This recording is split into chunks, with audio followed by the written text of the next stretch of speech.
Here's homework help number 37 on 5.2. So in this problem, we are trying to verify the identity, and so it's best to work on the left side here. What we can do is let's first start with factoring out a sine of a half, and then just to start with that, and then we'll be able to factor out a cosine. So we're going to factor out sine of a half from each term, sine of 1/2 x, and then we're left with cosine x minus.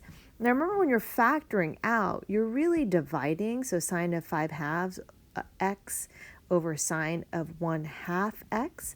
And so when you are dividing and you have the same base, then you can subtract the exponents. So therefore, this would be sine of 4/2 x. So then we have cosine x, sine of 4/2 x times cosine of x. And so you can see that you can factor out a cosine of x. So we have sine 1/2 x, factoring out that cosine of x.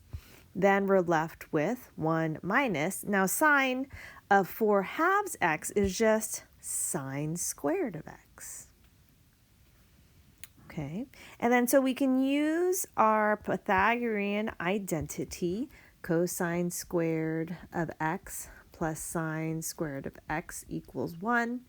And if we subtract sine squared of x from both sides, then we can change cosine squared of x equals 1 minus sine squared of x. Substitute 1 minus sine squared of x with cosine squared of x. So sine 1/2 x cosine x times cosine squared of x. And that's looking much closer to what we have here.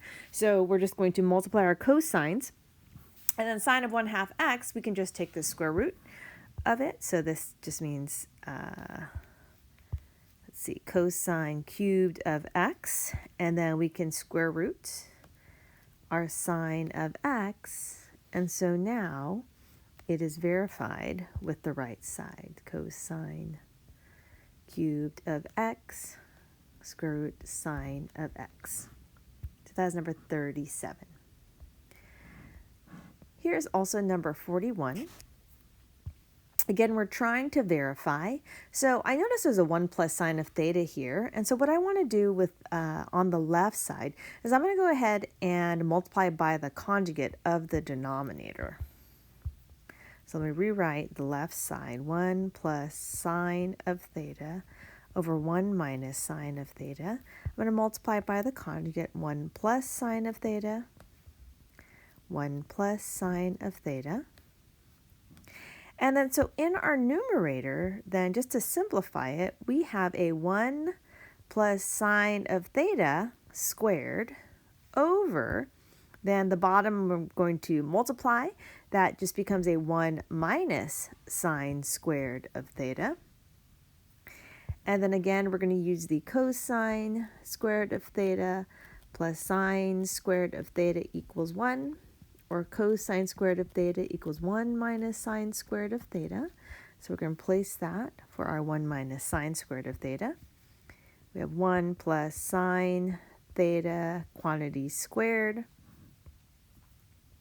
over cosine squared of theta. And then now you just square root. So then we have 1 plus sine of theta, and then over, and because I was in the square root, it just has it in the absolute value, so cosine theta. So now it is verified with the right side.